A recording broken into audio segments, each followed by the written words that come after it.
Sambil ngeliatin dia kan. Sudah kubilang kan kamu gak boleh pergi kemana-mana.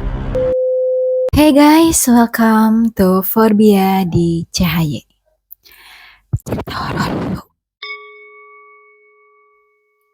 Gimana guys kabarnya hari ini? Semoga semuanya masih tetap dalam keadaan yang baik-baik saja dan tetap semangat bekerja, sekolah, menjalankan hobi, hidup gitu ya. Kembali lagi ya sama aku ya. Udah 1 minggu jadi waktunya upload video baru.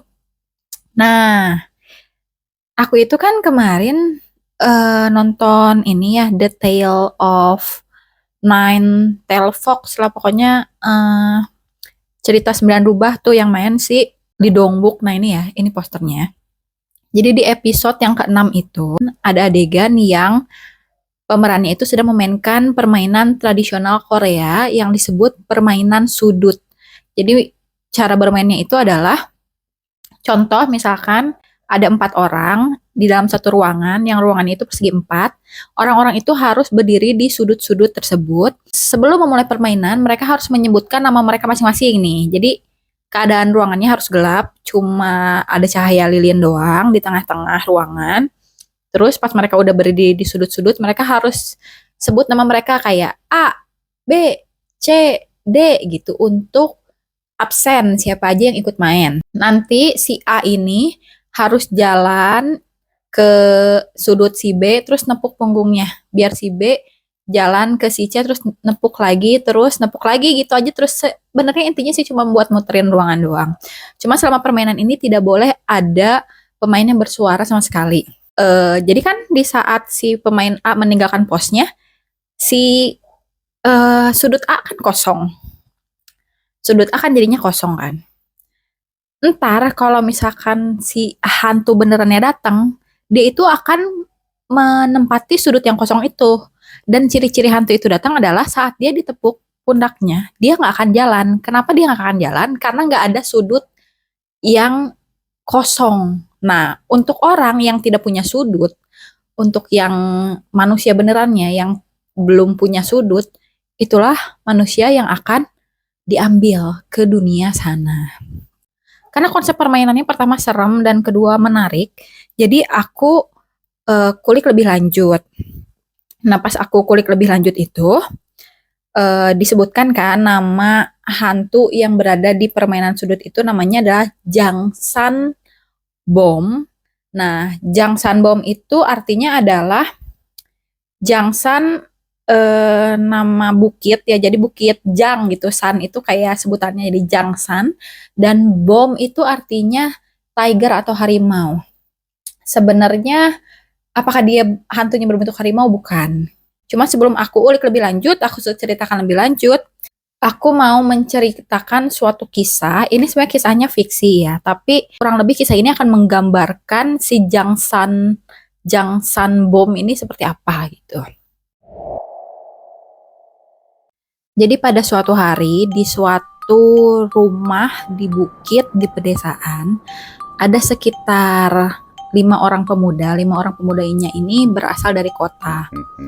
Nah, salah satu pemuda ini namanya Sung Kyu. Si Sung Kyu ini sedang melaksanakan upacara kedukaan. Jadi ini 5 sekawan, tapi keluarganya si Sung Kyu ini meninggal dunia, sehingga si 5 orang ini mau gak mau harus ke desa tersebut karena mau ngelayat keluarganya si Sung Kyu yang meninggal. Singkat cerita, momen kedukaannya udah beres, upacara kedukaannya udah selesai. Si 4 orang ini tuh mau pamit untuk pulang ke kota. Terus kayak, Sung Kyu, turut berduka cita ya, semoga kamu tetap ditabahkan dan dikuatkan. Kamu kalau butuh apa-apa kamu bilang aja, atau kamu mau balik langsung ke kota sama kita itu boleh banget. Gimana gitu.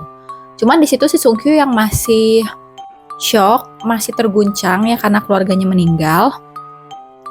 Dia tuh bilang, gak apa-apa, aku di sini aja dulu deh. Aku gak pernah ngebayangin sih aku sama kalian tuh datang ke sini buat melakukan upacara kedukaan keluarga aku. Padahal aku pikir kalau kita kesini ya merely itu buat kita menikmati pedesaan. Malah aku jadi gak enak nih sama kalian yang harus berada di momen ini bersama aku, kata si Sung Kyu kayak gitu. Terus kata teman-temannya, jangan, gak apa-apa, siapa juga sih yang tahu kapan keluarga kita meninggal, kamu yang tabah ya. Terus kita pamit ya Sung Kyu ya, bye-bye, katanya gitu. Sambil si Sungkyu masih terguncang gitu ya, masih gimana sih kalau keluarga habis meninggal kan kayak kita ubun-ubunnya tuh kayak kosong gitu. Si Sungkyu-nya dia lihat kanan kiri karena kan kondisinya benar-benar di bukit di pedesaan ya rumahnya. Si Sungkyu-nya lihat kanan kiri bengong gitu, terus dia lihat tuh di pepohonan seperti ada surai-surai berwarna putih. Apaan itu ya gitu. Dan kayaknya surainya tuh bagus bergemerlap gitu ya. Akhirnya dia samperin. Terus apaan ya itu dia lihat. Ya penasaran tapi dia pun nggak begitu mau ngikutin gitu. Ya udahlah, dipikir mungkin itu binatang gitu. Udah itu si Sungkyu masuk ke dalam rumah. Pak masuk ke dalam rumah, neneknya langsung narik kerahnya si Sungkyu gitu ditarik ya. Oke, Sungkyu, buruan cuci tangan dulu. Terus, iya kenapa nek? Cuci tangan, kamu kan habis dari pemakaman cuci tangan gitu. Oh iya. Cuci tangannya si Sungkyu. Terus, sini. Katanya kita duduk dulu. Gak apa-apa nek, aku mau belajar aja. Ngapain belajar? Udah sini Sungkyu, udah sini gitu. Oh ini si Sungkyu tuh masih pelajar ya, lupa aku. Oh ya nek, katanya, by the way aku tadi di hutan kayaknya ngelihat harimau deh. Terus neneknya kaget kan. Sungkyu, apa harimau itu warna rambutnya putih? Iya nek, warna rambutnya putih. Kamu ngikutin gak dia sampai ke hutan? Enggak nek, aku cuman kayak ngeliat terus ngikutin bentar, habis itu aku pergi, aku enggak ini. Aduh Sungkyu, itu tuh namanya harimau Jangsanbom. Kamu harus hati-hati tuh Sungkyu. Tuh si Sungkyu tuh, emang itu harimau apa nek? Udah pokoknya supaya kamu aman, kamu di sini aja sama nenek ya. Jangan kemana-mana. Ini kita harus amanin kamu dulu. Terus si Sungkyu kan nggak percaya sama hal gitu-gituan ya. Dia bilang, duh nek, tapi aku mau gak mau harus pergi keluar. Aku mesti belajar dan lain-lain lah. Harus ke dunia luar. Ada perlu gitu. Enggak. Kamu di sini aman bersama nenek. Kamu di sini aja. Yaudah kalau gitu aku pergi belajar dulu deh nek. Akhirnya dia belajar kan. Dia itu kayak masih mencerna juga maksud neneknya tuh apa. Emang Jangsanbom itu apa gitu kan. Dia kan kayaknya sulit untuk mencerna bahwa ada sesuatu yang mengerikan terjadi di sekitarnya dia gitu. Sambil belajar tiba-tiba neneknya masuk. Sungkyu, ini kamu makan dulu ya katanya. Makan yang banyak, udah di sini aja. Udah ya, jangan kemana-mana. Ya udah iya nek gitu. Kamu tuh harus hati-hati, ini Jangsanbom itu. Dia itu mengerikan. Dia itu berwujud harimau tapi dia suka makan manusia. Sekali dia menampakkan dirinya kepada seseorang, maka kamu akan menjadi target yang tidak akan dia lepaskan. Jadi kamu baik-baik di sini aja sama nenek, jangan kemana-mana ya. Gitu kata si neneknya. Selang beberapa hari berlalu, si Sungkyu tuh udah gak ingat dia berapa lama diem di dalam rumah itu bersama neneknya gitu. Nek, apakah aku udah aman buat pergi keluar rumah? Belum, Sungkyu, udah kamu di sini aja sama nenek, jangan bertemu dengan siapa-siapa. Tapi kayaknya aku harus keluar nek. Enggak, kamu di sini aja, udah percaya sama nenek gitu. Lalu pada saat neneknya itu nonton TV, si Sungkyu ini berbaring di belakang neneknya. Habis itu si Sungkyu nanya ke neneknya gitu kan, karena dia merasa kok udah lama banget ya dia di rumah bener-bener gak keluar sama sekali. Dia pengen tanya ke neneknya, boleh kali kalau gue seminggu udah di rumah, bolehlah ngintip ke jendela atau ke teras dikit gitu kan. Akhirnya dia nanya ke neneknya, Nek, ini udah berapa hari ya aku di rumah? Bentar doang, bentar. Masa bentar sih Nek, emang sekarang tanggal berapa sih Nek? Kalau sekarang sih tanggal 23 Sungkyu, kata si neneknya jawab begitu. Terus si Sungkyu bilang, tanggal 23? Kok aku kayaknya ada acara ya Nek di tanggal 23? Acara apa? Kata neneknya gitu. Bentar Nek, aku keluarin dulu handphone aku mau lihat di kalender, kata si Sungkyu. Terus dia buka kalender di handphonenya dia. Tanggal 23. Terus di situ ada catatan event. Tanggal 23 hari pemakaman nenek. Kalau hari ini adalah hari pemakamannya nenek, lalu siapa nenek ini? Udah itu dia flashback guys. Dia flashback pada hari-hari di mana dia menemani neneknya di rumah sakit sampai sekarat. Jadi neneknya ini sakit kanker, lalu ia meninggal dan minta untuk dimakamkan di kampung halamannya, di desa, di rumahnya yang ada di atas bukit itu. Terus di situ si Sungkyu kaget, kok gue bisa nggak sama ini semua terjadi gitu kan. Terus dia mikir-mikir lagi, dia berasa kayak dihipnotis kan. Terus dia mikir-mikir lagi, apa yang miss gitu. Dia ingat pada saat dia ngeliat surainya si Jang Sambom, udah itu pas pulang kan dia ujuk-ujuk tuh tiba-tiba ditarik sama neneknya suruh cuci tangan. Setelah itu dia menjalani hari-harinya kayak biasa kan. Nah di situ tuh dia lupa kalau neneknya udah meninggal, kalau dia sendiri yang menjalankan prosesi pemakamannya, dia lupa gitu. Setelah menyadari kenyataan itu, tentunya dia kaget kan. Habis itu dia ngelihat ke arah tangannya yang dicuciin sama neneknya di awal tadi. Dia ngelihat tangannya tuh udah hilang setengah. Habis itu pelan-pelan tuh si neneknya yang lagi nonton tuh mundur sambil ngeliatin dia kan. Sudah ku bilang kan kamu gak boleh pergi kemana-mana pakai suara neneknya. Tapi wajahnya udah berubah menjadi wajah seorang monster. Oke guys, jadi itu cerita pengantar fiksinya sebelum kita mau belajari lebih dalam lagi mengenai si Jang Sambom ini. Pasti akan ada pertanyaan kan, kenapa sih si Jang Sambom ini kok tiba-tiba jadi neneknya? Terus apakah dia bisa menghipnotis atau kayak gimana? Sebelumnya kita ke latar belakangnya dulu ya. Untuk sebagai pengingat aku ulangi lagi. Jang Sambom ini kenapa disebut Jang Sambom? Karena si makhluk ini adanya di daerah Gunung Jangsan yang berada di kota Busan. Nah, kata bom sendiri itulah kata yang digunakan untuk menyebut binatang buas atau harimau. Nah, si Jang Sambom ini sendiri biasanya disebut sebagai harimau putih, tapi bukan karena dia wujudnya itu harimau ya. Karena memang bulunya berwarna putih, tapi Jang Sambom sendiri tentunya bukan harimau biasa atau ini tuh makhluk yang jelas berbeda dengan harimau. Menurut legenda urban legend yang berada, ada beberapa kategori yang membuat si Jang Sambom ini tidak bisa kita sebut harimau. Nah, seperti yang udah disebutin, surai atau rambut ya, surai atau rambut si Jang Sambom ini memang berwarna putih panjang dan sangat halus seperti rambut seorang wanita.